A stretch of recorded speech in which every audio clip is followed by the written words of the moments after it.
السلام عليكم ورحمة الله وبركاته. احنا خلفنا مركز الشفاء.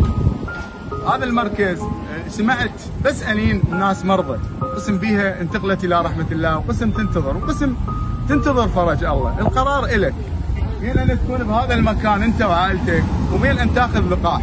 اللقاح ضروري أن تاخذه، اللقاح حاول أن تاخذ لقاح الله يخليك، وبالتالي تنقذ نفسك وعائلتك. أنا بهذا المكان فقدت والدتي،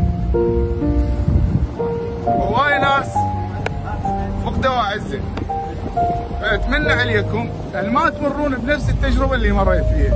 أنا انتقلت لهذا المكان، أتمنى أن تنتقل من هذا المكان، وراح نروح المكان ثاني، وبالتالي راح تنقذ عائلتك. تعالوا يا أخي خلينا نروح وين اللي قلت لكم. يمكن أنا قبل شوي كنت في مركز الشفاء، شفت أنين الناس اللي تبكي، وجيت اللي هنا. بقى القرار لكم، هي شكة بسيطة، هاي الأبرة تنقذ بيها عائلتك وتنقذ بيها أهلك. الكل لقحوا وإن شاء الله ماكو شيء، وأنا قدامكم قاعد ألقح. شفت أنين وشفت ناس كل شيء ما بيه، أنت إلك القرار، عائلتك قدامك، حاول تنقذ نفسك وتنقذ عائلتك. شكة بسيطة هاي. شكرا دكتور أحمد. شكرا لكل الأخوة هنا، تعاون جدا حلو يعني صراحة. جيت بشكل سلس، ماكو ازدحام.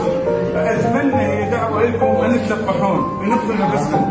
انا وصلت للموت، توفت والدتي بسبب كورونا، وايد يسمعوني، وحاولوا تلقون نفسكم كمان.